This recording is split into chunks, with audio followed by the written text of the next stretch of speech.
মুন্সিগঞ্জের গজারিয়ায় ঢাকা-চট্টগ্রাম মহাসড়কে মোটরসাইকেল দুর্ঘটনায় জিলু মিয়া নামের এক পুলিশ সদস্য নিহত হয়েছেন।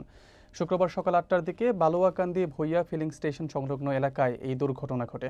বিস্তারিত থাকছে রাসেল সরকারের তথ্যচিত্রে। জানা যায়, ঢাকা থেকে কুমিল্লাগামী একটি অজ্ঞাত যাত্রীবাহী বাস মোটরসাইকেলটিকে চাপা দিলে ঘটনাস্থলেই জিলু মিয়ার মৃত্যু হয়। তিনি ঢাকার ডিএমপি কাউন্টার রুমে কর্মরত ছিলেন। নিহত জিলু মিয়া মুন্সিগঞ্জের গজারিয়া উপজেলার ইমামপুর ইউনিয়নের বাসিন্দা এবং স্থানীয় ওহিদ মিষ্টান্ন ভাণ্ডারের স্বত্বাধিকারী ওহিদ মিয়ার ছোট ছেলে। ভবেরচর হাইওয়ে পুলিশ ফাঁড়ি ইনচার্জ শওকত হোসেন বলেন, ঘটনাস্থলে একটি অজ্ঞাত বাসের চাপায় একজন মোটরসাইকেল আরোহী নিহত হয়েছেন। নিহতের লাশ ভবেরচর হাইওয়ে পুলিশ ফাঁড়িতে রাখা হয়েছে। ঘাতক বাসটিকে শনাক্ত ও আটক করার চেষ্টা চলছে। এ ঘটনায় এলাকায় শোকের ছায়া নেমে এসেছে।